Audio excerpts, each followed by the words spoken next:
Shopify Capital, and all of these similar providers who are doing these cash advances and MCAs, they're payday loans. You can go to your local mafia provider, get a short loan at a 30% VIG that needs to be paid back by X data. They're going to break your legs. It's the same concept.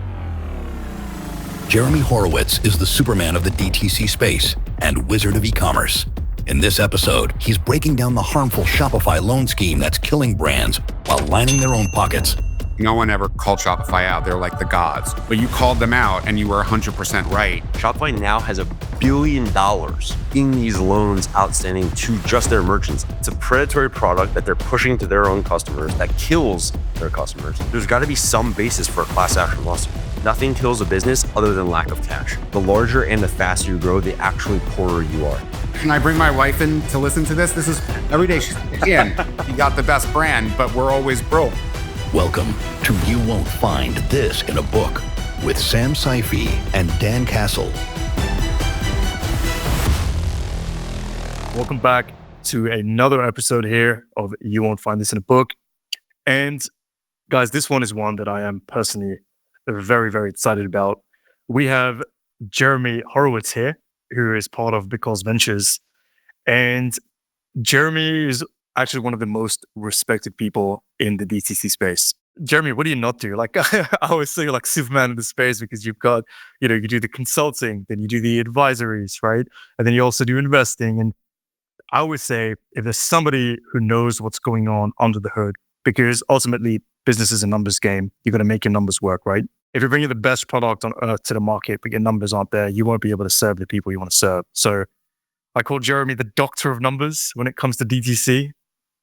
And if there's one person who knows how to turn a business around, look at its numbers and really, really make sense of it and give some quality advice, it's Jeremy. So Jeremy, welcome aboard. So stoked to have you, man. Yeah, appreciate you having me on. Dan, Sam and Dan. There's a nice little rhyming there.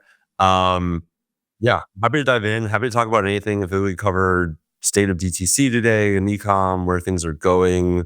Also, I would just like riff on your guys' business. But yeah, thanks for the amazing intro. And now I just got to deliver for the next 45 minutes, right? And of course, we're here with Dan Castle, CEO and founder of CastleFlex, and the ever incredible Dan, as I always like to say.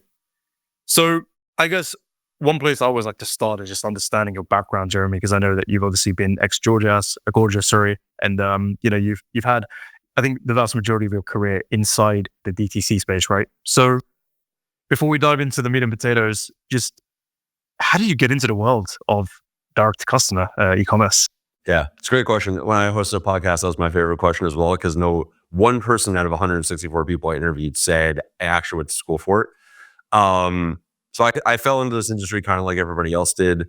I had started an HR SaaS business in college, and it ended up not panning out. After that, I did a couple of other things and eventually started to work for where essentially would have become like 460 or like a Yapo UGC feed. We were an early startup in New York.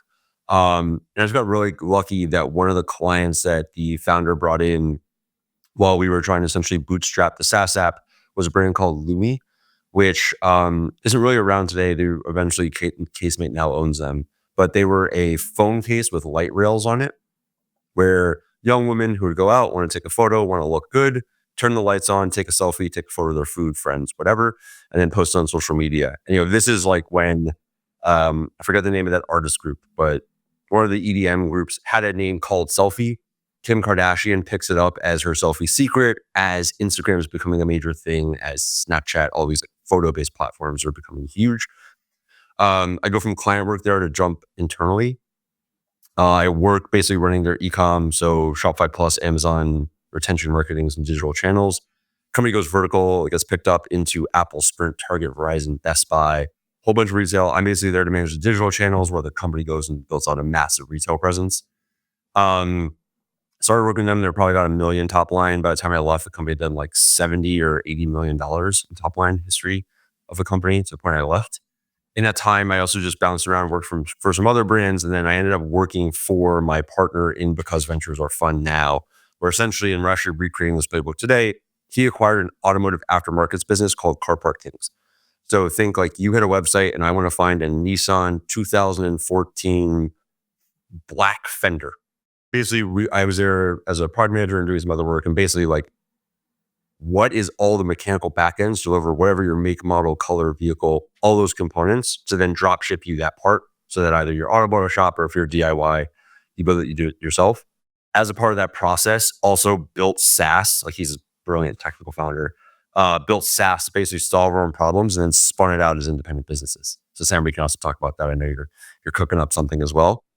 But essentially, what are the problems that we were facing? How can we solve it through technology? And then do other similar e-commerce brands have the problem and can we turn them into essentially independent businesses and use that core e-commerce brand as the R&D lab for that software? Let's fast forward to like 2018, 2019. All three of the businesses and my partner today is fun. I wasn't part. I like worked for him at the time.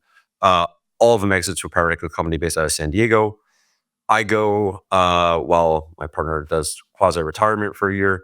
I work for early stage, high growth Shopify Plus apps. So the past 5 years I've spent growing go-to-market at Audacity, Gorgeous, and then I've helped consulted and advised a bunch of other players that, all want Dan's business basically, and all want to be part of Sam's businesses. And so really like help grow those businesses out. I've done the triple, double from a SaaS seed 1 through Series A. I went to Gorgeous with their Series B, and we scaled to, I think the latest round was like a C2 or basically a Series D. In that time frame, we also started to take some of the funds from that exit and invest in early stage companies. So we did 10 more venture style checks, early stage brands and SaaS companies. Some of them have worked out. A good portion of that 10 are now no longer in business. And then about a year ago, we decided to flip the purpose of the fund to being more of what's called a private equity search fund. So today, what I primarily spend my time on, why I write a newsletter about turning around public brands, is we are looking to acquire an e-com brand between 10 and 100 million top line that we're going to go buy and then operate, run, scale, and grow to essentially replicate the playbook from before. So it's a great brand. We can go buy, scale, and then what are interesting problems that we can solve through technology in that one core brand. Then we can go spin out, build SaaS businesses, and then go grow and scale those businesses as well. So yeah, happy to dive into any part of that if you guys want. I basically have spent my entire career in e-com. I kind of have seen it from I think there's like 2 angles I haven't done yet, and I'm not sure I want to do them because I'm not going to get into accounting. It's definitely not one of them. But yeah, happy to dive in wherever you guys want to talk about. I got to jump in because Jeremy actually had some of our guests I'd never met. Jeremy, I met, and he's been deep diving into my business for 3 years. So just to put things in perspective, and this is not like humbling for me. This is something I'm excited to say. Like Jeremy is smarter than me in probably every category of direct to consumer launching a brand. When I have a question that I can't figure out, I go to him. And I don't think he's ever not been able to either answer it or find me the answer.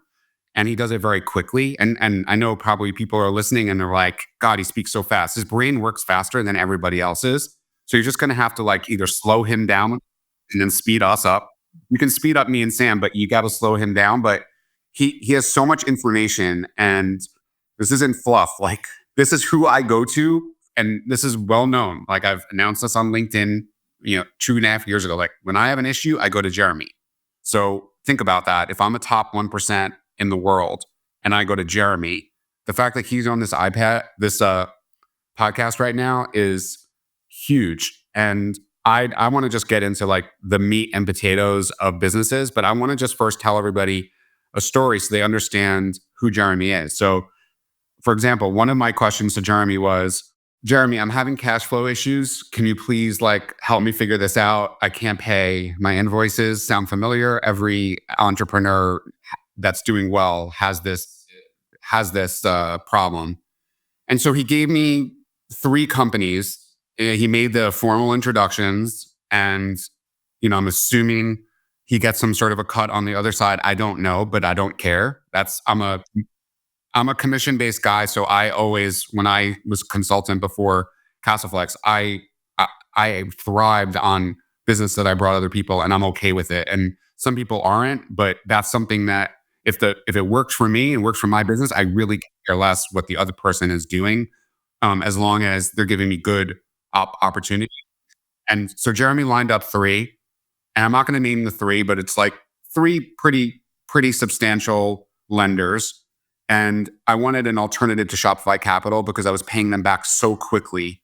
And so Shopify Capital looks great, but when you actually do the math, you're paying them back so fast because there's no cap on the amount of money that you get back. So if I'm gonna borrow $100,000 and they're taking 10% of my sales, usually they're asking for 20% from most companies. But let's say they're asking 10% from me because of my growth, or 7% or whatever it is.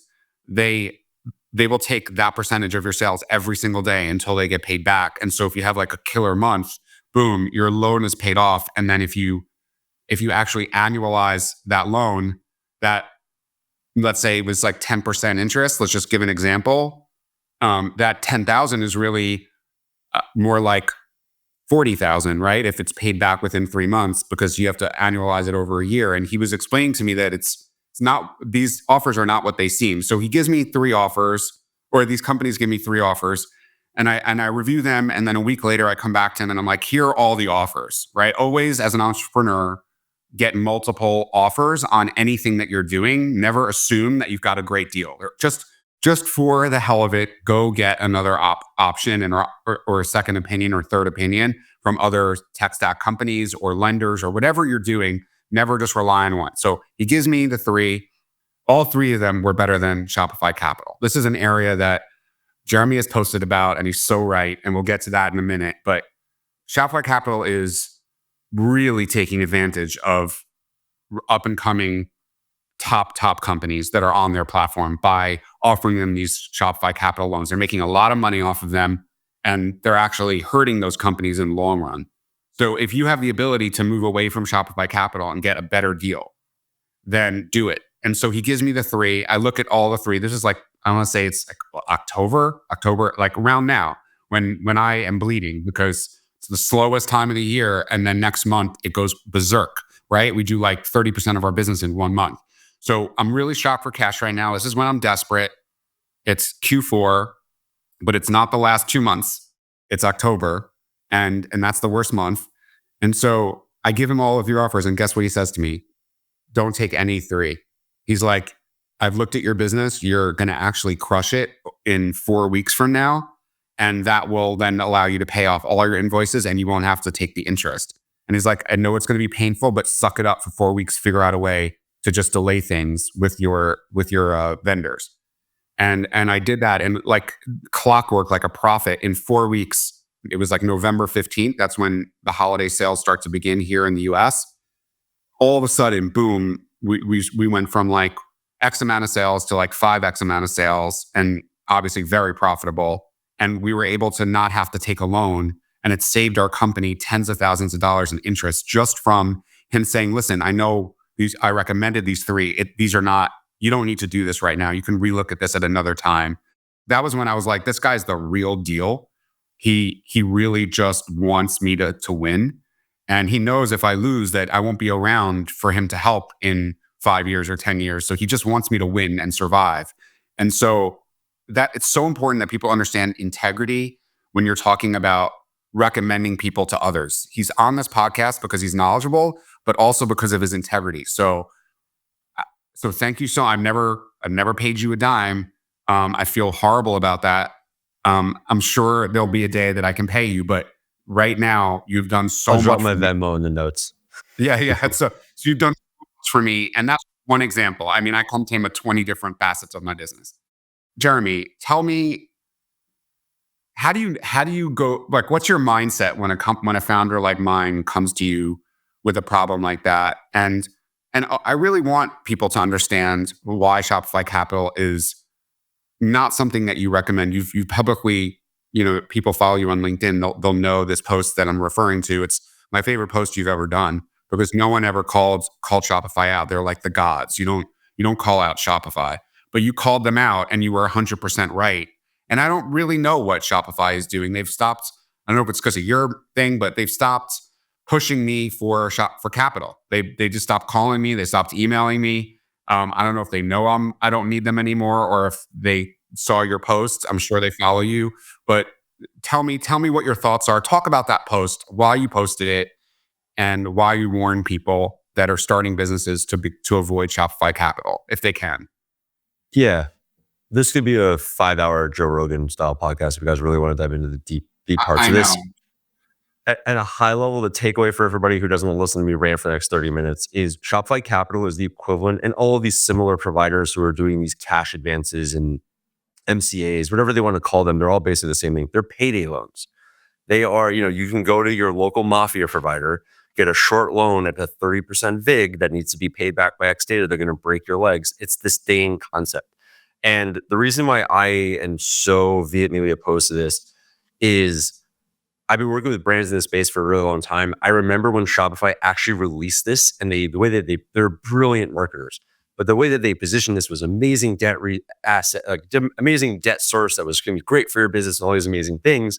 And then I watched so many great brands, and actually, Dan, so many exactly in that space that you were in at that time, like growing really, really quickly, had really good success, but not at the massive scale where, one of the big banks will give them a call, and took a Shopify Capital loan, and it literally destroyed their business. Like, it got them through holiday, but then they just got on this essentially like hamster wheel of, I get the loans, so I can cover my bills now to then get through the holiday, but then I've got to go buy more inventory, so I need to go back and take another loan.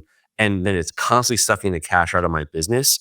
And the one thing that absolutely matters for every single business, I don't care what business you're in, keeping dollars in your pocket for as long as possible and delaying the dollars that go out of your pocket for as long as possible is the way to win. You literally, nothing kills a business other than lack of cash. You can do everything to a business, even in bankruptcy, because we look at some workout deals. Even like big bankrupt brands like who went bankrupt this year, J. Crew, Express, these massive brands, they still generate cash even through bankruptcy, and that's what makes them an asset on the other side. And so Shopify Capital is very well marketed, even though Shopify doesn't actually do it. Shopify is not the source of the loans. They work with a third-party bank. And what really gets me like pissed off about this is it's a predatory product that they're pushing to their own customers that kills their customers. And they don't even make money off of it. Like, to me, it's like, why are you guys doing this? Like, it's a churn risk, because then these companies go bankrupt, and they can't either pay back the loan or continue to be a Shopify customer, which, Shopify makes money on payment processing. And it just blows my mind. And at the scale that it's at, Shopify now has $1 billion in these loans outstanding to just their merchants. Like, Shopify isn't going and giving, I don't know, mom and pop floral business on Main Street these loans. It's Shopify's existing customer base. And it's one of those things that just makes no sense to me of why they would do it, because it's just so harmful to great. And it's the most harmful to great Shopify brands, because the poor ones aren't going to get the loan offers. And so, like, they're also killing their best customers, where, Dan's business in 3 years will be one of their largest customers. And why are we killing fast growing trees and putting shit soil on the ground? I'm sorry, I don't know if this is a kid friendly podcast, but why are we poisoning the soil? And to me, it's like, for someone who has worked in the Shopify ecosystem basically my entire career, I remember when we celebrated the fact that there were 250,000 Shopify stores. Like, that was a major milestone, which seems funny now. I've been an investor in the stock since 2017. Like, I am one of the biggest proponents of Shopify. And I think that this is like the one thing that, like, I'm willing to, they do a bunch of stuff. There's some questionable other areas that I'm not the biggest fan of, but this is the one area where I'm willing to bite the hand that feeds, because I really do feel like this is something that we just need to fix as an industry. There are better ways to go about this. They're not that hard to figure out. And personally, I believe like Shopify should take a step back here and become more of a platform that they bring in financial partners around, let those financial partners work out a market. And that, like, just like they've done for everything else. Let me just say, so what you're saying is, when you go up on the screen and you see that Shopify Capital loan, 300,000, 600,000, $1 million, 20% of daily sales, you're saying wipe that and replace that with 2 or 3 reputable loan companies, right? Like the Clearcos of the world or whatever they are. I've got some problems with them too, but I'm just, I hear you on the way. I also don't work with them anymore, but you're saying they should have 3 or 4 or 5 at all bidding, and then Shopify almost like gives you the best offers and then says, which one do you want to pick? Are you saying that that's the solution that Shopify should be working on, and they should even take a VIG on it? Yeah, there's it's called the loan origination business. And then Dan, to your point on commissions, there's a massive market for essentially being an affiliate for banks and affiliate for loan providers. And so Shopify's taking I think they take 4% out of every Shopify loan, like every Shopify capital loan. So they're going to take 4%. Why not just connect, exactly to your point, Dan? And actually, it's a very elegant product solution. Connect me to 3 or 4 providers, the same way that they're going to connect me to 3 or 4 email players or 3 or 4 web dev agencies, or the way that the rest of their partner program works, and then let me decide. But the way that they position it is like this safe Shopify capital feature that then feels like you're not taking on this very significant, and I've heard some people even take personal guarantees, which is like the scariest thing in all of this, because right, it's not just that your business goes under, you personally have to declare bankruptcy. And so if you connect someone and then they vet the process and they do the research themselves and they look at multiple options, yes. But yeah, Dan, to your point, Shopify Capital is just one source of, there's no option for the merchant to go examine other things. They have to go compare Shopify Capital versus a Clearco, or you name your loan provider, ABCD. I don't think that the general Shopify merchant does not come from a business background. 99% of the Shopify merchants I've ever met don't have an MBA, didn't go to business school, didn't go to college, didn't go to college to be in e-commerce. And I think it's just too sophisticated of a decision to make without properly educating the customers on the back end. And part of the other reason as a Shopify shareholder, I'm a little concerned about this is I'm sure if you look at the evolution of the program over time, there's got to be some basis for a class action lawsuit. Eventually, if enough people go out of business because these loans are at, the rates of whatever they were at, but the terms wherever they were. I mean, Shopify has a huge team of lawyers and they're fine, but I still don't want, it never looks good when your customer, you don't want to have the Olaplex problem. You don't want to have your customers file a class action lawsuit against you because they claim that you harm them. Let me tell you why they're doing it, just so people understand. So the reason that they're doing it is they're a publicly traded company. If they were a privately traded company, they really wouldn't need to do this, but they have to show growth every quarter. They have to show that the revenue of all of their collective brands are growing, right, overall. And that's how they then get their growth and their stock price goes up. So what they're doing is like a loan shark, is they're feeding all these companies the money to just get to the next step. What you're saying, and what I can say is true, is what you're not seeing is, yes, it might save them for another year, or it might keep them going for another 3 years. But the profit drain over that time from paying those heavy interest rates, especially when you have to top up, meaning you use that money's gone, you have another bill to pay, you have to now top up your loan, right? You have to double up. What you're saying is that profit starts to drain, and then it's more likely that company is not there. Shopify is banking on more new companies coming in than companies that are going out. It's literally I don't want to say it's a Ponzi scheme, but it's a very similar type of, there's similarities in how one has to do well for the other one to be kept at bay. And then the stock price starts to rise because it's giving a brand like me just an extra year, because my sales will grow if I spend more money on marketing and I pay my inventory fees, and they just will. Not every brand will, but mine will. And so they'll say, oh, there's a win. We've gotten Dan from 5 million to 10 million in 3 years. Isn't that great? Well, no, not if I'm bleeding and I have no real profit and I can't even pay my own salary. So that's, I think, the long-term thinking that's missing. And that's the number one issue that I have with publicly traded companies. And this is the big issue that I have is, if you find a publicly traded company that's creating some sort of a situation like this, where you're eventually going to lose, but you're winning for now, just for the sake of the stock price, red flag to me. I'm sorry, it's a red flag. I'd worked in publicly traded companies that did stuff like this, and it's such a mistake, because Shopify is the greatest company. I'm obsessed with them. I owe so much of my success to them. I agree with you. I don't, when you posted that on LinkedIn, I was like, thank God he posted that, because that's the elephant in the room. And I feel for all these people. I took finance postgraduate. So this is something that I did just so that I wouldn't be taken advantage of. And I was being taken advantage of until you came around and helped me out of that situation. But it's wild that they do that. I totally agree with you. And that's brave of you to even come out and say it. And to your point, right? Shopify actually makes all of their 70% of Shopify's revenue comes from payment processing. The greatest thing that Shopify wants to do is to get Dan's business from 5 to 10, 10 to 50, 50 to 100, because when they take their, let's just call it 3% to keep math simple. When they take the 3% of 100 million is way bigger than 3% of 10 and 3% of 1.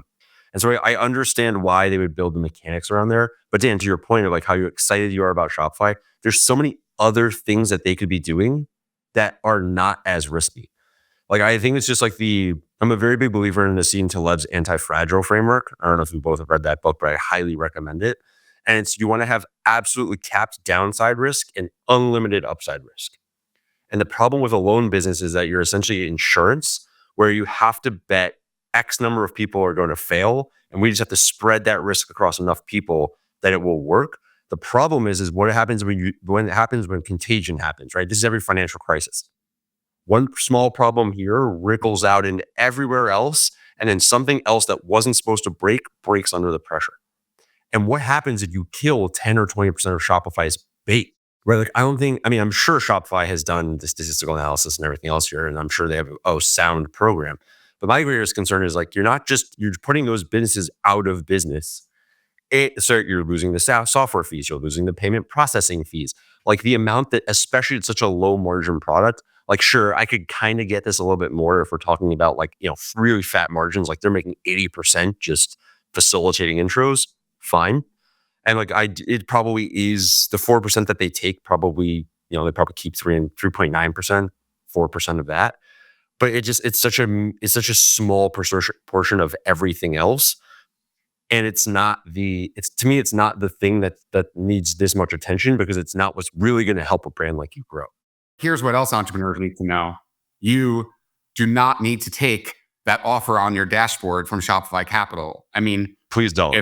If I show you my screen, it's wild. I mean, it's literally like you want $600,000 for 17% of your daily sales, meaning Shopify will pull 17% of that, of your whatever your daily sales are, every single day until they get paid back.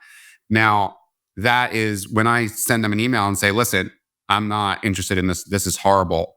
Can you do like 5% instead of 17? And you think they'd like say, screw you. They're like, oh, we could probably do 6, and that's where I'm like, wait a second. If you can do that, why are you not just offering that in the beginning? Why do I have to call you or email you to get a better deal? Obviously, you want me to win. You want me to stay in business. You're not gonna win on 10% interest, on the delta of 10% interest. Just give me the 7% instead of the 17. Why do I have to ask you for it? It's not like there was any negotiation. You just said yes. So that's where they lose me. It makes no sense. And it's not putting the customer first. I'm their customer. They're not putting me first. And then when they're like, how come you're not taking the deal? I'm like, your deal is a joke compared to the other deals that are out there. So tell us what the other deals are that are out there. Who are you recommending now in that space? Obviously, you don't want people using Shopify Capital, but if they are going to use it in the beginning, which I did, at least negotiate the hell out of it. Do not just accept that button on your screen every day that you see it. What are you recommending, Jeremy? Yeah, and Dan, to your point, if they said 5 without any back and forth, you probably could go ask for 2 or whatever lower number. I think let's take Jeremy. Before we did that as well, there was one point I wanted to add on to what Dan said. So you obviously advised Dan to not take the Shopify Capital, right? What is the type of business that you would say to take some kind of investment? Because with Dan, it was situational. You said, okay, Dan, your numbers are adding up. Everything is looking great. In 4 weeks, you're not going to need that capital. So I don't want you to take capital, right? So while you also recommend like who they should take and take the step back, I want to hear that. I would also love to know, which type of business do you think should take capital? Or should they just completely try to ride that wave and not raise and, not take the capital outright? Okay. I think 2 things I just want to clarify. Shopify Capital is not an investment. Do not consider it an investment. Do not think I was going to say, that's a loan. Loan. Yeah, I just want to be super clear about because I understand, Sam, what you're saying and where you're coming from. And I think the reason I just want to say is I think a lot of people think the same way. And I just want to dissuade everyone of that. Just like, it's not an investment. It's the same way as investment. If I go to Tony Soprano to an extension, do some construction on my restaurant, it is not an investment. The second point is what type of company should raise capital is a very complex question in this space, because really a great brand shouldn't need capital. And it's a really tough challenge because I think, let me take a step back and talk about the bigger, like how cash works in e-commerce business, right? Especially since most people now outsource their manufacturing to China. It's actually a horrible cash flow model business. It is like one of the worst, actually. Like real estate is probably worse than this. And then there are a couple of other like heavy manufacturing that are like really far on the spectrum of you have to lay out cash so early in the cycle, right? You say, hey, manufacturer in China, I want you to go make 1,000 units or 5,000 units or whatever it is of my product. I'm going to pay you for that ahead of time, even if you can split the payment, but you're laying out some sort of cash up front. They're going to go spend the time to make the product, then put it on a boat, then ship it to the US, then get it to your fulfillment center, and then you're going to sell it. And let's say, the really dialed brands can maybe run that in a 5 to 6 week cadence, but you essentially have had to write a check after making no sales, right? You have no cash in your bank, but you just write a check, and best case scenario, you're looking at maybe, you can fly stuff in and that's a week, but let's talk about like normal cases. Your cash leaves your bank account, let's say 2 months ahead of when you can start to then spend marketing dollars to then potentially make a sale, to then potentially make money, right? You're deep in a cash hole before you can even make money. Then you need to make money to be able to pay for all of that stuff, then put enough cash in your pocket to do it all over again. Because once you sell through that inventory, you now got to go buy 10,000 units because you're doing well and you now want to scale up. So now you got to repeat the same process where, okay, you're basically just always robbing Peter to pay Paul. And I think really, especially in the earliest days, that's the key to this. So the one mistake that I think, especially with this like VC boom over the past 10 years, is people thought that e-commerce businesses were CapEx intensive businesses. That just means CapEx is capital expenditures. If I go and build a building, I have to lay out capital to build the thing that then will create assets for my business. The mistake there is that physical products are not CapEx. You buy a thing, you sell a thing, you're essentially just turning it. It's how fast you can turn that dollar. And so when you think about these things, the debt makes sense. And to Dan's point, I love his position here because I'm glad he's like hoorahing with me. I had the same evolution in my career as well, is you actually need to leverage some form of debt once someone's willing to give it to you at a reasonable terms to literally just fund that exact perspective. Because until you get to be a massive retail brand or you're in many marketplaces, especially like, 90% of the Shopify ecosystem is a couple of people which don't take enormous salaries. They don't have massive offices. They shouldn't have massive tech or other expenses. Usually when I look through P&Ls, 80 to 90% of a business's expenses is in inventory and marketing. And so really what you need to be doing is how do you adjust the terms of how you need to pay for that stuff so that you can collect dollars before you have to pay it fully out. And right, when you're a small business, it's much harder to do this, but I call this Moise Ali. I'm sure everybody is aware of him and what he did at Native. One of my favorite quotes or things from him is every major milestone in his business, he would line up meetings with every single one of his vendors and be like, yay, we're celebrating hitting 5 million in revenue. How much can you reduce your fees for me now?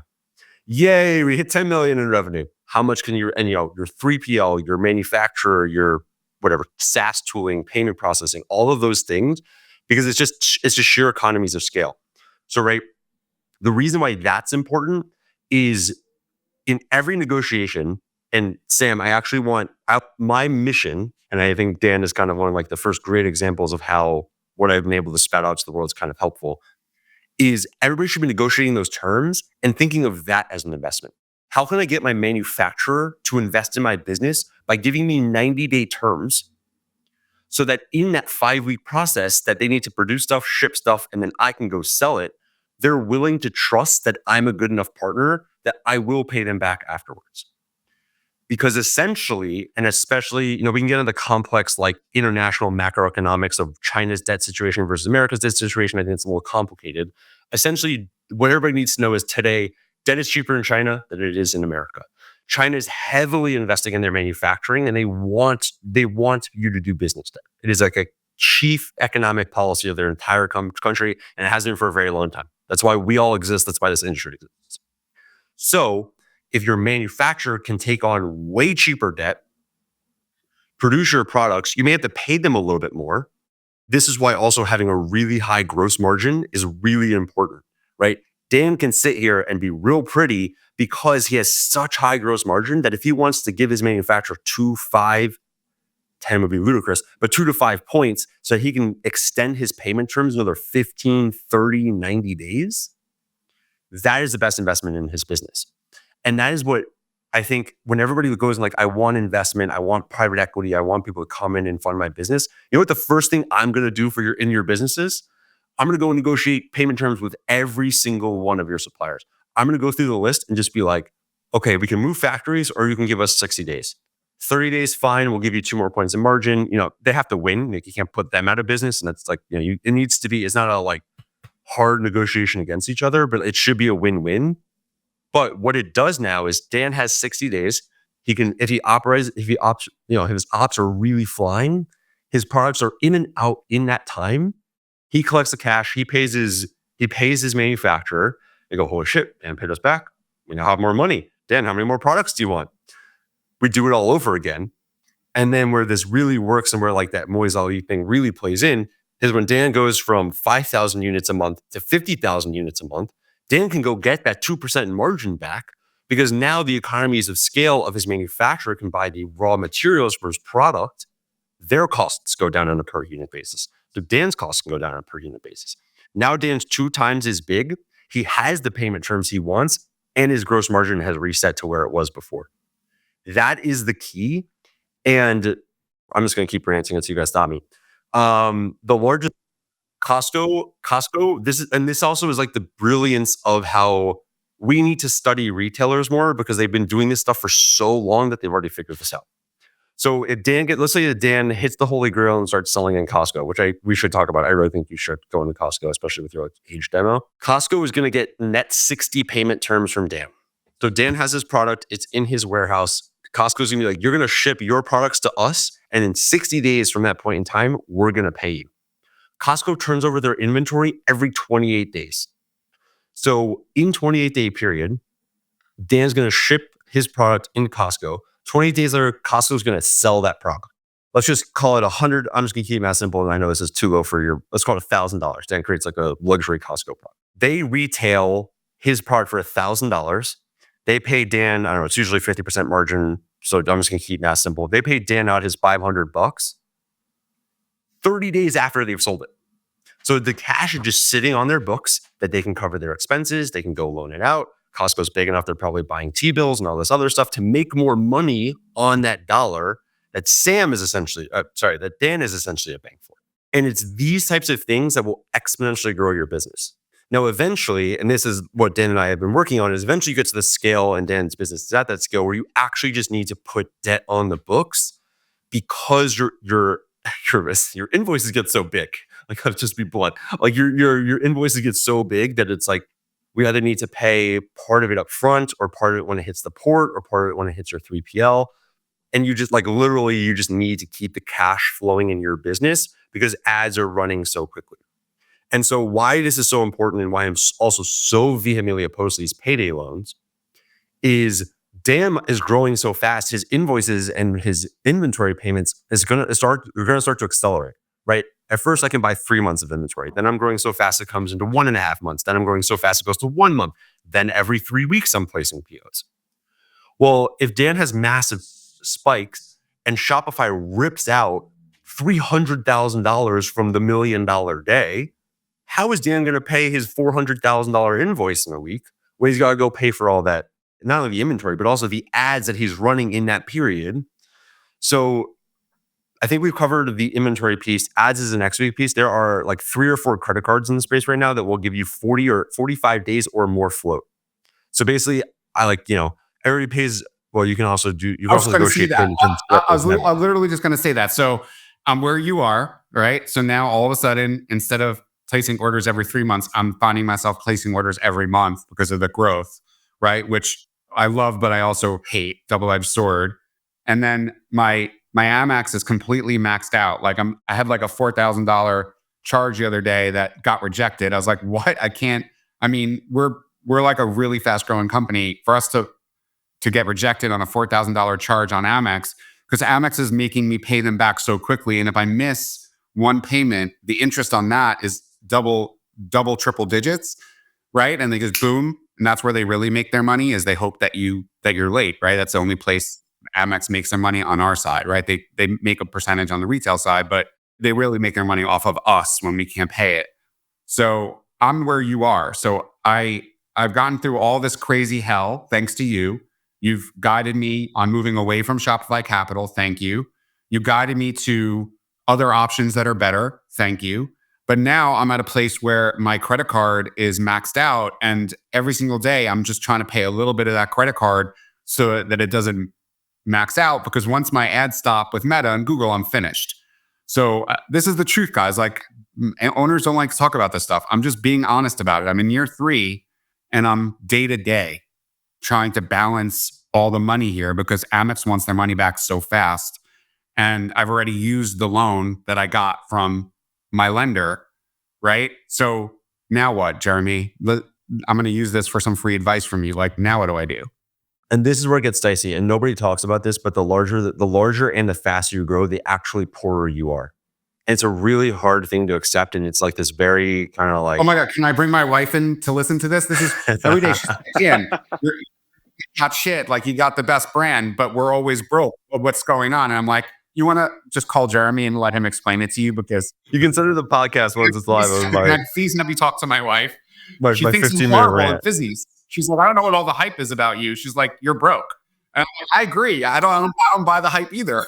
I'm broke too. Honestly, I love like how humbling, like it's a very humbling experience. That's like a great partner to have. Yeah, right. And Dan's in that exact moment. And what's so hard is that, the Chase B of A's, they aren't going to lend to anybody in this space. They're not even in the game, which is interesting. I thought I'd see them. I thought they'd pop up, like they came from my mortgage. Everyone showed up, Wells Fargo, Chase City, but nobody's showing up from my company, and my bank account, my bank is Chase. So why are they not helping me? Why are they not helping me? I mean, the specific answer and why they'd have just written off this entire segment. It's too expensive. It's kind of like the same thing of why Andreessen Horowitz just writes $500 million checks at this point. Like, for them to run their process to even issue a loan to you is more expensive than the interest they'll make back because they're such a big business. There is this whole crop, like the MCAs were kind of the first ones. There is this whole crop now of different types of loan providers that now are coming up and trying to figure out new and innovative ways to provide capital to this market. Because who doesn't want to fund the next Figs or Skims or any of those things and be the debt provider that they ride up the whole time? And there is a real business to be made on that. That if you go back, I don't know, Chase was formed in the 1800s. If you go back far enough, Chase did the same thing, and they were successful enough that over time they featured up into larger clients. And so, Dan, to answer that specific question, what you need to do is get off Amex, because you're trading your cash flow for points, essentially. Just to be super blunt, right? Like, the value of your exchanging is you're probably racking up so many air miles that you and your family can travel whenever, wherever, however you want. Let me be honest about that. I get it. Every business owners have like huge points that they can use, right? If I'm spending hundreds of thousands of dollars a month on advertising, I'm getting all those points on Amex. That's amazing, right? I'm like, I can get a first class flight anywhere. I don't do that. You have to know who you're talking to. I use those points and I convert them to cash so I can pay my Amex bills. I mean, I tell you I'm broke. Like, I'm being honest. Like, I'm broke. Like, I have to use my points. Now, I don't want to make it so grim. Like, we're top 1%. We're probably top 1% of profitability too. But if I'm doing that well and I'm broke, then I can't even imagine how other entrepreneurs are doing. That's like what's mind-boggling to me. Like, if I'm having these issues, how the hell are they getting through this? Okay, so I'm throwing out my Amex. What's your solution? Get a credit card that gives you float. So pick one of the providers. There's about 3 or 4, and I can send you them after, who will give you 45 to 60 day float on that credit card. Because essentially, also, And I think this will probably helpfully go into like what most people don't realize is actually when you start to spend big on those credit cards is they essentially actually turn into like 1 day or 5 day cards. Like they actually invert and they're not, you pay them back in 30 days, but you essentially, you hit a limit so quickly because you're spending so much money on ads because your brand is growing so quickly that you're literally just spending down to be able to spend back up to the limit. And it's this little game of back and forth where you're bouncing. Yeah, What because you need to do, Amex, like all these like Chase, Amex, they keep lowering my limit, right? right? Like Because you're utilizing so much of it. right, and that's like crazy to me because it's going to eventually it'll crush me because then I'll just be sitting. It'll be an hourly issue, not a daily issue of trying to balance the books. Yes, I have worked with brands who needed to like literally be on the phone with their credit card provider multiple times during BFCM. And Dan, you actually probably should be ready to do that this year. Like you actually may need to do that where you like need to call them and be like, increase my limit now. I'm at that point. I might call today. Like that's where we're at. You know? Yeah. Well, I just mean like, I literally, like, I don't know this episode's in here, but I literally mean like for Black Friday, like have someone that you can call and like be ready because you literally will probably spend so much money. You probably do need to do that the day of. But what you really need to be doing, right, is just extending the time between you collect that cash. Same exact concept, right? Extend the time between you collect the cash in, you have to pay the credit card back. Right. And this is the perfect time of year to just walk that through. Dan, roughly how seasonal is your business? 30% holiday, 40% holiday?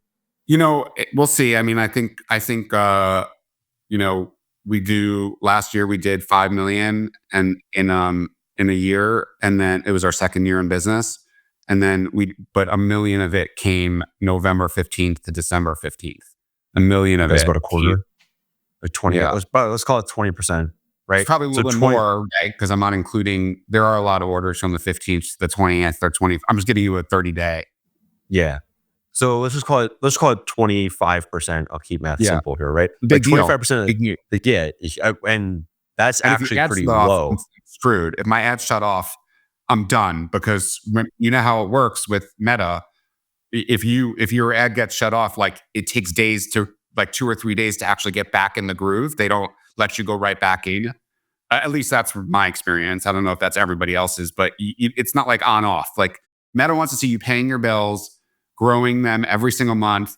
And if there's an issue, then they have their own protections in place, like a credit card company does. Credit cards lower your limits. Meta just slows your ad spend as you try to increase. They slow that increase by slowing down how much money you can spend or whatever. They don't let you go all in, or you can, but you'll just have no conversion rate. You know what I'm saying? And that's actually a doom loop, right? Because your ads stop performing as well. So now you're stuck with additional inventory that you're going to get hit with the bills for, that your ads aren't running well enough to sell the inventory for to pay the bills. And so I hope everybody sees how like that can very quickly go to zero. It sounds like sitting there as an agency owner being like, I'm so happy I'm not a brand owner. It's just so enlightening to hear all of this because it's like gold. Like just you both are just dropping gold. Just sitting down, just really, I always say, right, no matter what you do, if you're operating in the DTC space, just understanding the real issues people face. Because I see a lot of marketers and all they talk about is marketing problems, but it's like that is a very small subset of the problem that a brand owner faces. It's like it's tiny. Okay, like how can I get my ROAS, my CAC? But then, you know, these type of things like, hey, my credit card is totally jacking me. I'm using my points not on first class travel, but I'm using it to pay back, you know, the credit card bills. It's very enlightening to just hear and listen to. So yeah, Dan is truly one of the most special founders that actually does share this stuff while he's going through. Likewise, and it's and that's what's I think going to get his own personal brand out there, because a lot of people, they want to put a front on and pretend, right? But the realities of a founder, I think, is so important for everyone to know. Like there are some real challenges, and it is a massive payoff in the end, right? And Dan, you know what you're building a challenger brand, but it's this part of the journey that people don't like and they fall off at, right? When it gets tough. And also, Sam, now you probably understand why you've gotten all those incredibly upset Black Friday emails from clients over the years of why people are so upset and like why everything needs to perform so well. Quickly turn back to the 25% thing, right? 25% of the revenue, so essentially the cash, is going to flow through your business in essentially a, let's call 45-day period. Okay. If, Dan, you can pay off the credit card you currently have with Amex, move to a new credit card that gives you 45 days from when you spend the dollar, right? So let's use that November 15th date because that sounds like when you ramp ads. the dollars, let's just say you spend $100,000 on that November 15th date. You don't have to pay that back from the credit card until 45 days later. So until, let's call Jan 1, I'm sure that's not perfect math, but until January 1st. So if you've timed everything well, you can push the inventory bills out. Now you pushed all your ad bills out because everything you spent on December 15th won't be paid until February 1st. I'm sure my math is slightly wrong there, but essentially, right? 1st of January, 1st of Feb. You just plow all of those sales through your site. You absolutely crush it. No limit image issues, no conversion rate issues, site stays lives, everything goes really well. Now you're sitting on all that capital, and now you can go and pay everybody back. And you don't need to, unless you're hitting your limit, which you also like at this point, I would just pre-negotiate with your next provider of like, hey, I know here's my paid media spend. Here's how much I'm going to spend every day. Like, how high of a limit can you give me? That will allow you to flow all the cash through your business. And then at the profit margin that you have, you'll actually have cash flow sitting. You actually have cash sitting in your bank. And essentially, like what the true masters of private equity, like the people that I study is all they're doing is just how do I grow this little pile to this pile, this pile to this pile, this pile to this pile. Because once you have cash inside your business and you're sitting on it, then you can get so much more picky with what you want to do. What providers you want to work with, how you want to charge things, how you want to run things, new team hires, because essentially once you have cash and credit, that's what's going to allow you way more leeway to do a lot more things and not be so worried. Like the brain damage you have by having to worry about paying your credit card every other day versus you thinking about the next hit product that CastleFlex is going to unlock, right? It's that part as well.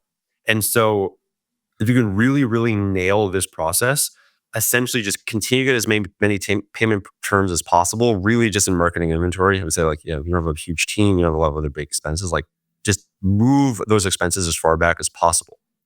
The next layer that's really helpful is what's called Sam, I think I'm answering your question 20 minutes later, is what's called a LOC, a line of credit. This is what everybody traditionally thinks about as like a business loan from a bank. Essentially, I'm just going to use Chase because they're a big name. We've already mentioned them. Chase is going to say you can tap into $500,000 at these terms.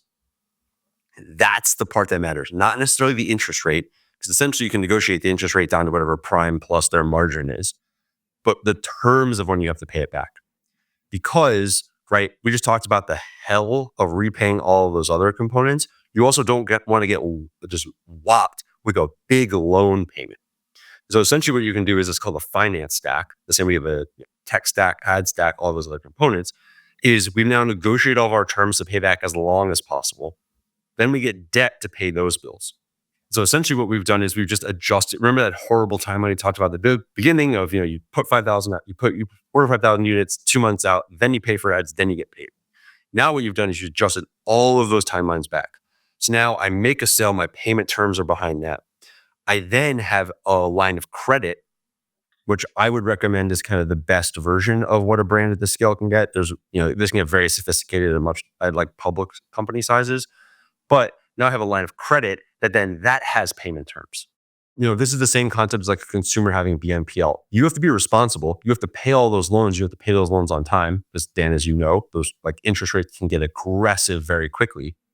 But instead of Shopify taking out 17% as all these things are happening and all of the horrific downstream consequences we just talked about now Dan could potentially buy himself a quarter, 2 quarters from when he sold the thing to when he actually needs to pay for it, right? Not when the bill comes, but when the cash actually leaves the bank account. Now, this is all very theoretical. Obviously, this will come down to like what your business can actually get. The bigger you are and the more, success you have and the more stable your business is, the better all of these terms are. But when you go and look at how all the big brands work, that's actually how they work. And so like, it's just this stack and these negotiating payment terms. And then eventually the business should be healthy enough that you can remove either the line of credit or you can play with the payment terms, right? If we're having booming sales and things are flowing through and, we have payment terms on the stuff that's super long out that it's almost always inventory, right? But like let's say we have great inventory payment terms, you can grow so much faster because you can collect the dollar to pay back And if you get really good at it, you can collect multiple dollars, right? That's how Costco is who they are. In theory, they may be placing a PO to buy more of, in the $1,000 Castle Flex Supreme example from earlier, right? They may be placing a PO to buy more of Dan's products before they even pay him the first time. And that just continues to compound and compound and compound. So you just have this massive, like Scrooge McDuck style amount of cash that you're sitting on that then Chase will finally open up their doors and be like, hey, Dan, let's go write you what was the Adam Newman deal? I think he got they loaned him personally $500 million on top of the business loans that they were doing to WeWork. So I'm not saying do that. It sounds insane. But that is essentially the underlying mechanics that then will determine everything else.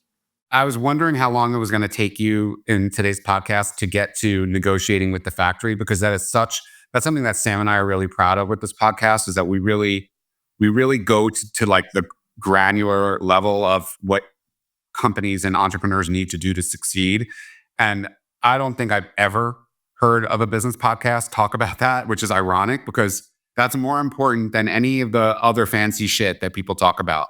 So let me tell people how I've solved my problem. And it's always a temporary solve, right? Because as Jeremy says, as I grow, my more money, more problems. But as of now, I've done two things. Not only did I take Jeremy's advice and go to the factory and try to get better terms, but not only, and Jeremy, I haven't told you this, you'll be really proud. So instead of me paying them a few points for them to give me longer terms, I studied when their government, based on where the factory is around the world, when their government requires all payments be made. Because remember, communist countries they don't run like America does, where you can amortize over certain amounts of time. Eventually, the government always gets what they need to get. It doesn't work that way in other countries. Some countries, like China, for example, the factories have to have everything paid up by February 1st, their new year. And so they really start to get on you if you do any business in China. I'm just giving China as an example because most people make there. So the Apple makes in China, right? So your iPhone is made in Shenzhen. So what I'm going to say is this. You're going to go to the factory. You're going to say, business is great, right? Love how things are going, like the native example. But what can you do for me? Instead of me paying them a little bit more, let's say I owe them $100,000. Instead of me saying, I'll pay you 105, just give me an extra 30 days. What I say to them is, I know I'm really behind on payments. I know you really need all that money now. And this is, let's say it's November. This is what I did with them last year. I will pay you all invoices, 100% that are due today. Not new invoices, because it's always cheap, but all invoices that are due today. That's what's on their mind. That's what's keeping them up at night. They want to make sure they get their money so that they can pay their suppliers and their employees. I'll pay everything by February 1st if you give me a 5% discount on all my invoices. And they said yes. They didn't care about the 5%. They wanted the money. They wanted all the money that I owed them, which was a lot. They wanted it by February 1st. And they were nervous that they might not get it at all, because that's always a risk if God forbid I went out of business, I would disappear. They'd never get their money. No factory in another country like that is going to get their money. I've seen it a million times. That's something that's never changed, right? If it's in the US, it's different. And there's games you play with Chapter 11 and Chapter 7. But overseas, you don't play any games. If you don't pay, they don't get the money. So that's your leverage. And obviously, you want to be a good partner. So you want to say, listen, I'm not messing around. I'm not buying a Ferrari. I'm reinvesting in the brand. We're coming out with new devices that you're going to be manufacturing. We're coming out with new patents, so on and so forth, that will give us exclusivity to this category for many, many years to come. I need you to help me out here. I'll pay you, but I need a little bit of a discount. And they said yes. Now, I'm not saying everyone's going to get that. And I'm not saying Shopify Capital, when you go to them, is going to give you a third of the offer that they gave you on your screen. Instead of a 17%, you end up with a 7%. I'm not saying that they're going to do that. But how do you know if you don't ask? So that's exactly why you're going to be the founder of a multi-$100 million brand, is you did the research to figure out what they actually care about. And I think the interesting thing that you quickly glossed over is you actually negotiated both. You got the payment terms, you got to pay them way later than you originally had to pay them, and you got it for less. And knowing, and I think that's really key of like the other point of your point of like, you could go out of business. The bigger risk to them is you just take your business elsewhere. I think a lot of brands like just don't think about that as like, yes, they need to make money and yes, it needs to economically make sense for them. But zero is much worse than getting paid 15 days from now or 30 days from now. And, I know it's hard to move your supply chain, and I know I'm saying something very difficult and very like light and easy way, but you do have real negotiating leverage and power. And yeah, Dan, the point on getting paid back by February 1st is brilliant. You get paid off. And again, like the other thing Dan, I'd be interested in is like, what does their debt stack look like? Like when did they have to pay their loans back?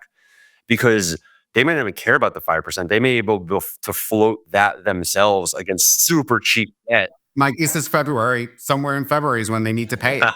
Yes. Right. And my guess is communist countries sort of time everything based on what the government wants, not what the business wants. That's why I went that route. And by the way, I don't want you to think I'm like a bad partner to them. I've never negotiated pricing with them in 3 years, and my hockey stick growth. So you might say, you might look at it and be like, Dan, that sounded really good on the podcast, but you probably could have gotten that 5% a year earlier and gotten 10% this year. And that would be true. That would be true. But that's something that my parents taught me. And this is really important. This is something that I think every entrepreneur needs to understand. There's a lot of people, like let's say when you get married and there's that wedding photographer that's like really expensive that you just want, or your wife like really wants that photographer. And that photographer is $20,000. And you're like, holy cow, like that's crazy. That's going to be one of our biggest expenses. I'm not going to pay that. My mother taught me this. She's like, don't go and try to negotiate with them like you're in a market in, you know what I'm saying, in Morocco. Like, I'm going to pay you your full 20,000. I'm going to give you the full 20,000, but I want more. I want ownership of all the imagery. I want to be able to enlarge the fit photos myself. I don't want to have to pay you, because the big ones, they're like, you got to go through me. So you want to order a big framer for your house, it's $1,000. They make money on the back end of that as well. And she's like, just pay the 20, don't negotiate with them, but get other things from them that will then be much more valuable. And so that's how I approach my factories and my vendors and my employees. I probably overpay everybody and everything that's involved in my business. You ask anyone that's involved in my business, they'll probably be like, either Dan is really generous or he's a sucker. And I'm okay with both. And let me tell you why. Because I haven't had one quality control issue in 3 years. The only thing that can sink my company, other than me making a huge mistake, the only thing that can sink my company is if I have a quality control issue. I will not recover if tens of thousands of CastleFlex devices come and the weight doesn't actually magnetically attach. I'm done. There's no way I can recover from that. I won't be able to pay my bills. I won't be able to sell the product. So I'm okay paying a premium for premium service, whether that's Sam's team giving me premium retention. Can I negotiate Sam down, especially when I know maybe he's having a bad week? Of course I could. But his team loves working for my company. They love it. And I think I get better results because of it. And that is much more valuable to me than trying to get $1,000 off a month from his agency. That's important. That's something my mother taught me, and she's a CEO. And that's something I want everyone else to understand. You don't always have to finagle everybody down to the lowest price. Think about when you're doing that, there's a consequence to that. It might be at a factory level quality control. They might say, all right, he's really like, he's 10% off. Wait, he's kidding me? You know what we're going to do? Instead of having 10 people on the QC line, we're only going to do 3. Boom. Those 7 that are gone, I don't know about it. But then all of a sudden, I start getting returns because there's issues. Not worth it. I think like every business needs to match their philosophy to like what works for their business. And I think like you've really nailed where like your intersection of your beliefs. I think also the one point I really just want to hit home there, because I think it's a really important one, is when people negotiate pricing down, they think that that's going to help their cash position. And that I just really want to hit, it's actually the payment terms. It's actually when you pay the people that matters the most. And yeah, Dan, right? Like if you want to be the best, you need to surround yourself with the best. And that comes at a cost. And you need to build your business around being able to support that cost. Honestly, Dan, what you've said there, and it's so true, because when you have that philosophy, right, it's like you activate what I call it's like 1+1 = 3. You would think that in a regular world, it's just okay, reduce the price down. But then you forget that everyone is humans, right? Like B2B, B2C, all of this is eventually people to people, right? Doesn't matter what level you're dealing with. And ultimately, when you have that philosophy, I think that's why, like, it's probably a horrible example to use, but guys like Pablo Escobar built all these empires because they understood people, right? And it's like, again, probably the worst example to use, but I think the essence of what I'm trying to say is how important it is to get the heart of people, because then you get extra for everything that you do. And this is just something that I've learned in my time doing business as well. Jeremy, what do you reckon on that? Yeah, I mean, if you like really rudimentally break down what we do, we convince people in the US to buy stuff that we convince people in China to let make for us, right? Like, especially in like what I'm talking about before, like I've come to realize that all of any of this is kind of like, society is even a concept, is just convincing people to do other things that they may or may not want to do. And it's figuring out what everybody's motivation and self-interest is, and then figuring out how to just get them what they want. The durability of any great person, enterprise, thing that they're going to do is on other people believing that that will continue and get better over time, right? You lose trust in someone who you believe does not have your best interest at heart. You will give someone who you believe has your best interest at heart, and this is kind of like the celebrity or idol status, way greater, kind of a much longer leash than you would anyone else. And so it's really figuring out, like, how do you, right, identify a tribe, present a concept to them, and then make them believe, right? Like, this is kind of like I call the Steve Jobs premium, or the Elon Musk. Well, I don't know about Elon Musk premium anymore, but there's can you really make someone believe in the future in something better, that they're willing to sacrifice inordinate amounts of things that they wouldn't otherwise for that? To me, that's the measure of success. One thing I really wanted to talk to you about as well, Jeremy, is the future of DTC and where you think it's going, right? And I'd love to hear from your perspective. Obviously, there's a lot of changes. I think, things are getting more expensive. It's getting more expensive to even market on Meta.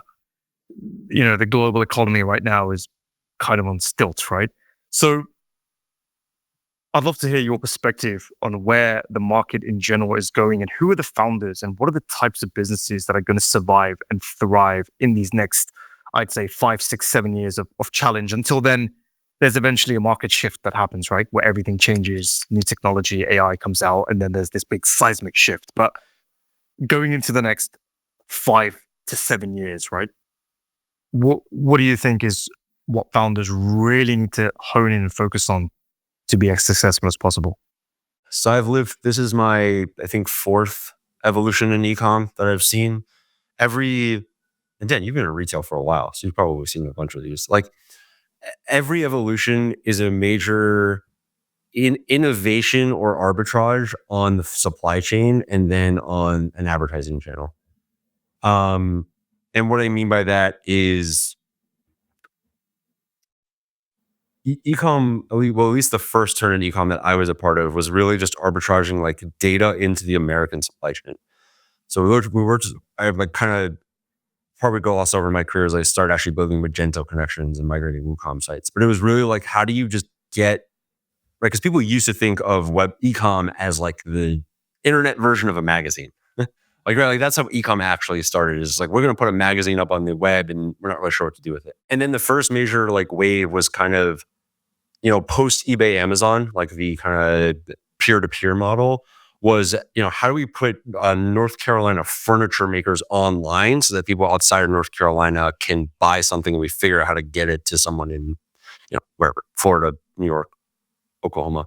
I would say that this really second major wave was I would just call it the Alibaba wave, just to make it really, really simple, of people could buy insanely cheap things in China and then figure out how to ship it to America really affordably. And then you had like the 3PL layer on top of that to get products to people, which then I think like that, and every major wave is killed by something that usually starts it, right? It's like the Alibaba wave, which is where I spent like really most of my time on the brand side, was started by like Alibaba, and then also was basically killed by drop shipping. Like the drop shipping, spin up your own website kind of killed that model, where you had to go back to like, DTC. And then it was the DTC brand era, where you had to build a brand and have fun packaging and all these other components.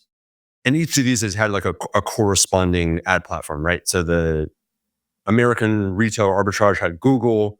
Well, peer-to-peer actually had Amazon, eBay. Then you had Google. Then Facebook has weirdly spanned this 2-generation cycle. I was like, it really started in the Alibaba phase, and it still has maintained its kind of platform now. TikTok is challenging it. I think there are some other channels like streaming that will come in and play. I don't know which marketing channel will be next, but from a macroeconomic perspective, where I think DTC is going to move is 2 things. One, nearshoring. No matter where you stand in politics, no matter where you believe, America over the next 10 years will just bring stuff back to America and impose more tariffs on China as our relationship deteriorates. The super cheap stuff that we've been buying from China will get more expensive in some capacity one way or the other. The second component of that is China is growing and just developing as an economy. Labor increases as an economy does better. People want to hire, people do better. They want to hire standard wages. They want to make more. All of those things are a self-feeding cycle that makes things more expensive. So people who have overlooked places like Mexico, places in South America, even places within America and Canada themselves, now the math won't look so crazy. We have our own challenges to actually how we're going to stand all that up. But even moving to other Southeast Asian countries like Vietnam, Thailand, people will move manufacturing out of China is the basic premise there. I believe people will move manufacturing closer to where they sell their products because as we just talked about, a lot of the problems that the current generation of brands have is the time it takes between making a product and selling a product, right? If Dan can produce products out of Mexico and ship them across the border to a 3PL in Texas or California, he can probably cut his time in between purchasing product and selling products to 2-3 weeks maybe. There's a lot of moving factors there. It will take some time. I think that's the next major supply chain innovation where especially now, I don't know if you guys know this, the 231 rule. It's basically how Temu and TikTok exist. But we're killing that whole, you don't pay tariffs on anything under $800. So this dirt cheap, crazy straight from manufacturing playbook is going to die, which is going to make everything more expensive. Something has to happen on the other side of the field. I don't know who will replace Meta, but I've just been in this game long enough to know something has to do it. I think I've called TikTok, and actually I think I've called YouTube that player 4 times and been wrong 4 times. And I still don't understand how they haven't figured out how to dominate ecom because they make more ad revenue than all the major networks combined, like basic networks combined in the States. But some new platform is going to capture the imagination. It's going to have too much ad inventory that someone's going to plow a lot of dollars into. It's going to work for their brand. And then everybody's going to pile on the same way that we did to Facebook and then Instagram and then every other platform, Google back in the day, like all of them, it always happens this way. And so what do you do with that? How is that helpful? 2 things. I think if you are of the size and scale, for most brands listening to this podcast, politely, you're not. You probably need to be at 50 million in top line before you're seriously considering diversifying your supply chain because it just honestly isn't worth it. You need to scale your business, and ads is the most important part of your product as long as you already have a great product you're producing. I think the big change though is I think brands will found their manufacturing, start producing from ground up in another place that isn't China, and now will completely change their business model. The second major piece of that is there's going to be, you need to spend 10% of your ad budget and just test new things and play around with new things. Because even if you don't believe in TikTok as a viable platform, all my Instagram feed is at this point is Reels. And so it's the same content, it's the same thing, you're just delivering in a different platform. So I think that's a really important thing of just always testing and playing around with what's new because you might actually just hit it. And, for everybody who thought that Instagram was a joke, that people took photos of their food and it was really comical, the people who played around with it built massive, really fast scaling businesses that looked like they were unicorns, whether they were or not, but that's a major component. I think the third major thing that I'm the most excited about is the internationalization of businesses. I think that has been, and when I ran a business, that was for everybody who's not watching, I used to have hair. I don't have hair anymore. I'm pretty bald. And that was one of the things that drove us nuts. Kim Kardashian officially endorsed that Lumi product, the phone case. It was an international brand from the jump because of that, right? People in Europe, in Asia, in the Middle East, all wanted it because they followed her and yada, yada, yada. I cannot tell you the just headaches we had trying to figure out how to ship a $70 phone case to Brazil from Utah. It was incredibly challenging. And so Shopify is making a lot of investments here. And then I think you also are now seeing this internationalization ecosystem crop up around it, which I think that is actually what will be what makes us win. But someone like Dan's business, who if, 5 years ago, he said, when I get to 30, 50 million in revenue, I'm going to go international. They're like, you're an idiot because that's just too hard and too expensive to do. Now I actually think we're going to see the deflationary pieces between the service providers and the technology and all of those other components, where it is actually a viable strategy for Dan to go aggressively into international, and whether that's in Europe or Asia or South America, whatever makes sense for his product category. The ad platform's already there. Facebook has half the world's population or something. New platform, I don't know, TikTok has 1 billion people that can't all be Americans. And so that will be the wave I'm the most excited about, is like, how can you get international faster? Because if you look at all of the best brands in the world, the Levi's, the Nikes, the Jack Daniels, like I call them like the American dreamers, like the American brands we all idolize.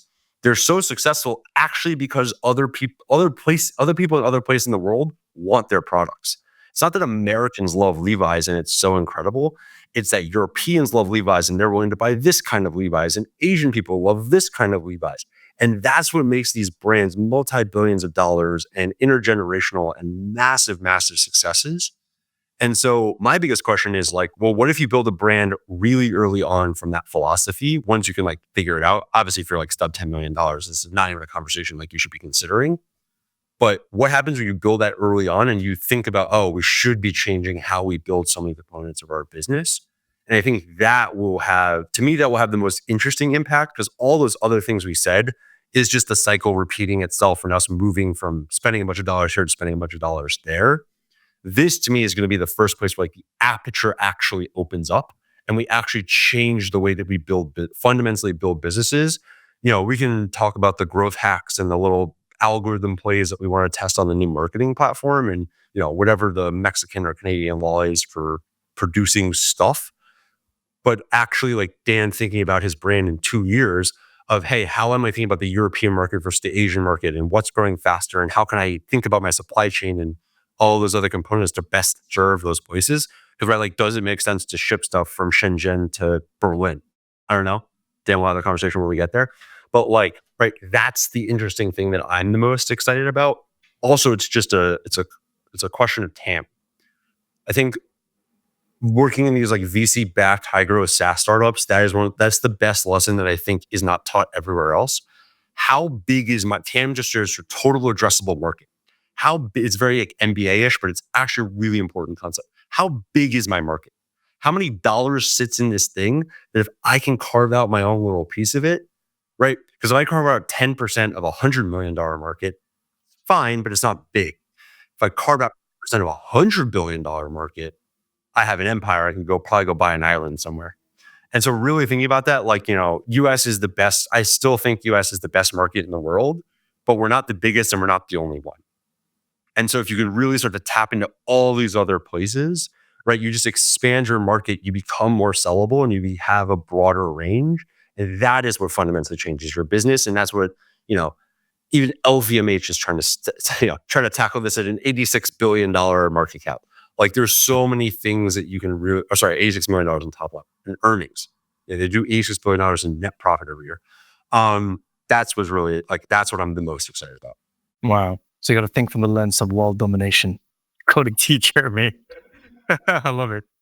That's awesome, man. And I always do think, and obviously we're building Magicals with Samir, and even Samir has the same sentiment where he says, I think there will be a platform that will challenge Meta, because Meta's bubbling to the top, right? The ad prices are just going higher and higher. At what point is it going to bubble to the point where you just can't compete? And Dan, you share the sentiment with me. You say, man, if they shut off my ads, what am I going to do, right? So I think, yeah. So these power dynamics need to eventually be changed by someone. And I'm pretty sure there's some dude in Harvard sitting there right now thinking the same thing. If I had to guess, and I'm going to be wrong, but I'm just going to guess because Meta has the monopoly on ads. So everybody sees the ads. If you're not even a business owner and you're watching this podcast, you know those ads pop up. That's how they earn their revenue, right? And Jeremy, you talked about how when Meta goes away from that to the metaverse and they try to become like Apple, they fail. So they need to just get back to doing what they do best, which is the ads.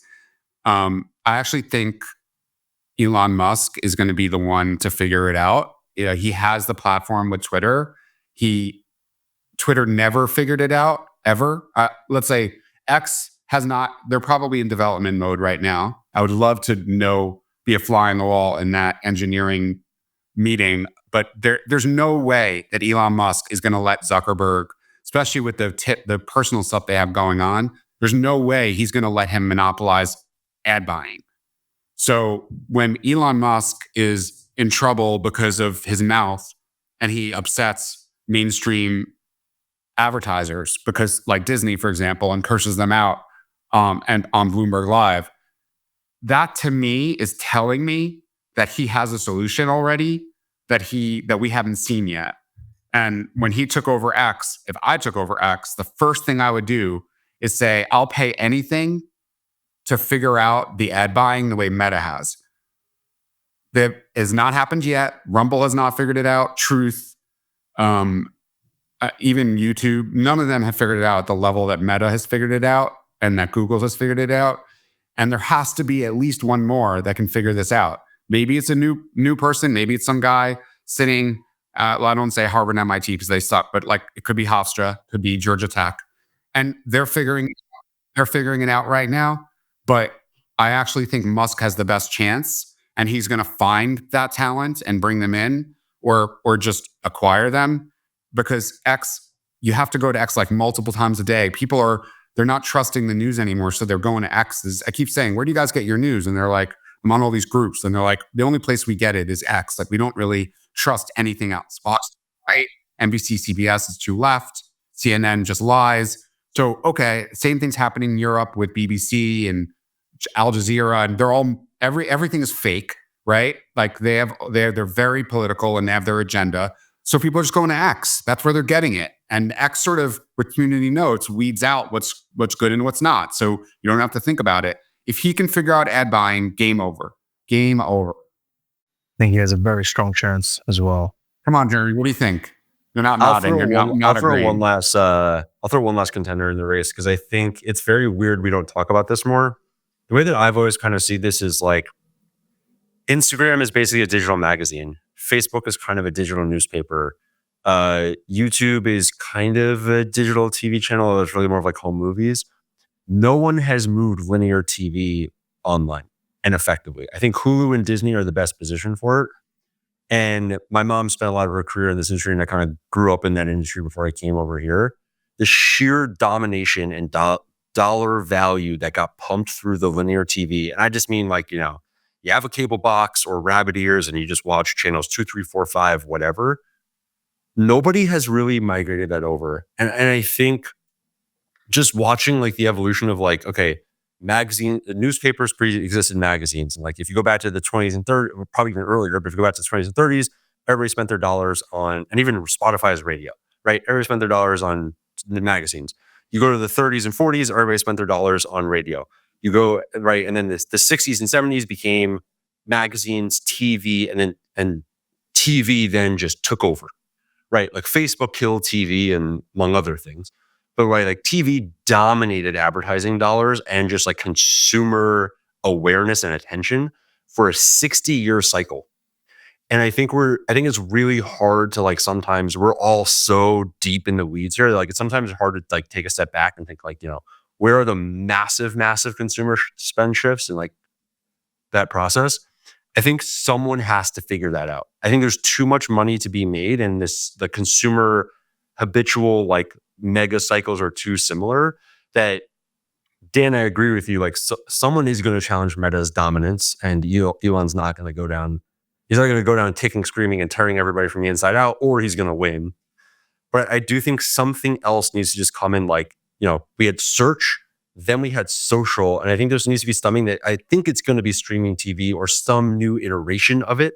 But something needs to come and just replace the inordinate amount of time that people just sit there and watch, shows, movies, whatever you want to call the new thing. And I think, to me, it may not come in the next 5 years, but that has to be the next major thing unless we completely reinvent AR or VR and have some insanely new actual device experience that will, I think that still has to come at some point, like just the technological arc of all of these things. It might be gaming, like digital billboards inside gaming, especially for the newer generation now, because they're all inside Fortnite. They all live inside these games, right? But like our new generation is so tech enabled. Everybody from guys, girls growing up, they're in some kind of digital world. If you see the movie Ready Player One, there could be an evolution into that kind of world. And the crazy thing is Amazon owns all of those things. Amazon owns MGM Studios. They own Twitch. They own all of those things. And so they also did $50 billion. They're going to do, I think, $50 or $60 billion in ad revenue this year. So you also can never count them out of what's going to happen in that model also. That's true. I just don't know if they're as hungry as some of these, entrepreneurs that are coming up in that space. And you're right. I actually, I think back to the basics, back to tradition is always going to be attractive. You're seeing it with Postpilot and their success, and direct mail is cool again. Physical mail is cool, and I always thought it was cool. They just found a way to do it better, and made it affordable for brands like me. So that's Sam. We got to get Postpilot on this podcast, but Jeremy, I'm gonna we could do a podcast with you every week. Yeah, we're gonna get you on for round 2, Jeremy, for sure. I love this, man. And hey, at the end of every single podcast, Jeremy, there's one question we love to ask, and that is, what is one thing that you'd like to share with our audience that you wouldn't find in a book? I have no idea if you can find this in a book or not, but I was thinking about this, and I don't know if this was advice or something that I figured out much later in my career than I had hoped. Spend 5% of your time every single work week on something that interests you at the intersection of what you do and what you could be doing. And I think I can share a bunch of examples if you guys want to dive into this, but I think people sometimes get so stuck in what am I working on? How am I going to hit my numbers? How am I going to do this thing today? That they don't focus on, hey, there's actually this little thing that I'm missing, I don't have, or I want to learn more about because there's something over there that's really interesting. And just carving out 5% of my week. I listen to a ton of podcasts, like I walk my dog or I work out. That's kind of how I do it now. But even my work week, now I'm trying to even get back to learning some new skills. Learning something that you're truly interested in and feeds your fire, but also is relevant to I'm going to be better at doing this. That's actually how I got into this whole space. I did VC as a nights and weekends thing while I was working my day job. People don't talk about it. I think entrepreneurs have so much ADHD that sometimes they just naturally fall into it, but they're not then well planned. But literally, in my calendar every week, I have that 5% of time blocked out to just go do something and spark my curiosity. And I think that is so, so important that people don't spend enough time doing, because if you do it consistently over time, I'm thinking about the stuff I learned 5-10 years ago. I literally am doing the stuff now that I was toying around with researching and YouTube videos and diving through blogs and however I was learning the stuff back then. And to me, that's the one thing I don't hear anybody ever talk about, but is absolutely game changing for just how you are as a person and how you are professionally. Dude, I'm not gonna lie, that is probably my favorite one. It was cheating though, because you had advanced insight that we were gonna ask this question, I think, before we sprung it up on everybody. But dude, that is so instantly applicable. Yeah, it's crazy how impactful that was to me just in the segment as well, because it just reminds me it's funny that that's how Magicals was conceptualized as well, because I was just thinking in that thing, right? And then slowly it started to work on it. And then we see it where it is today.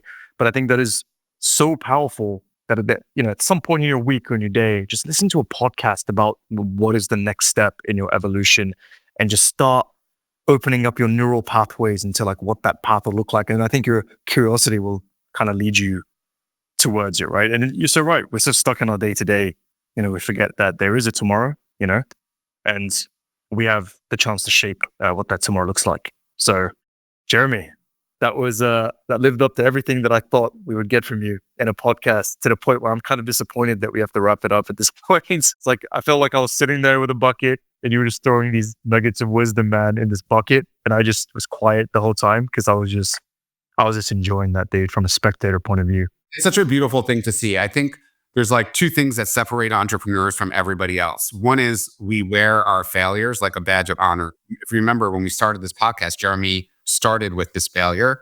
So he started with a company that he had failed. And that's not typical for most people, like especially in the corporate world. They don't want to talk about failures at all. Failure is bad. We love failure because we don't get to success without lots of failures. So we just want to get the failures out of the way. It doesn't always work that way. Some people hit it right or early on, and then they have their failures after. Everything else is a failure after. But I love, and I know you do too, Sam, we both love being around people that are more knowledgeable than us and have so many golden nuggets to share. I think when you're growing up, that we were taught, at least in America, like try to be the smartest in the room, get the best grades, this and that. It doesn't work that way in entrepreneurial life. If you're the smartest person in every single room that you're going into, let's say I have like 6 meetings today with 6 different teams. If I'm smarter than retention, if I'm smarter than ad buying, if I'm smarter than marketing, if I'm smarter than PR, my day's going to stink because they're not going to be learning. They're not teaching me anything. I'm teaching them everything. No entrepreneur wants that. We want people that are smarter than us so we can learn and that we can get better. And so I love when I'm around people that are smarter than me. And that's why one of the reasons we did this podcast is just to have people that are amazing at what they do at the top of their game and always learning. They're not sort of set. They're still developing and they're still changing and morphing as the businesses change with it. And that to me is why I love having somebody like Jeremy on this podcast, because I don't want to be the smartest person in the room. It stinks. Like I always joke, like I ran Martha Stewart. Everyone's like, Martha Stewart's so nasty. She's not nasty. She's just the smartest person in every room she goes into. And that's really frustrating for her. Like I've been in meetings with her where we go to Amazon and Jeff Bezos takes us to his botany project. And she is sitting there and she's naming raw plants, like rare plants that have never existed in other than 0.1% of the world. And she knows the names of it. And the botanists are like, what is going on? Like, are you a botanist? And she's like, no, I just really love plants.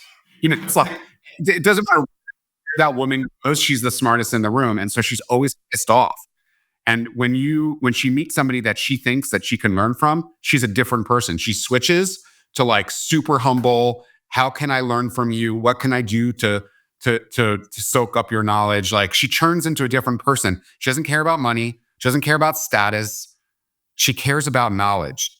Once you understand that about entrepreneurs, because Martha's a real entrepreneur. She's the original entrepreneur. She's the original influencer. Once you understand that, then you understand the mind of an entrepreneur. I'm definitely also doing that. I'm going to call it the Martha syndrome, the Martha Stewart syndrome, because most people just call me an asshole. But yeah, definitely like that's intellectual hunger. Also, I always define it like anybody I work with. Do they have that? And like how hungry are they? Is like usually a pretty good correlation to how successful they'll be. Yeah. She always says, I'm either learning or I'm teaching. She's like, there's no in between. That's it. I'm learning or I'm teaching. So that's her motto. And I totally, it's fun to see other entrepreneurs feel the same way. I love it. And for anybody watching, Jeremy Horowitz, remember the name.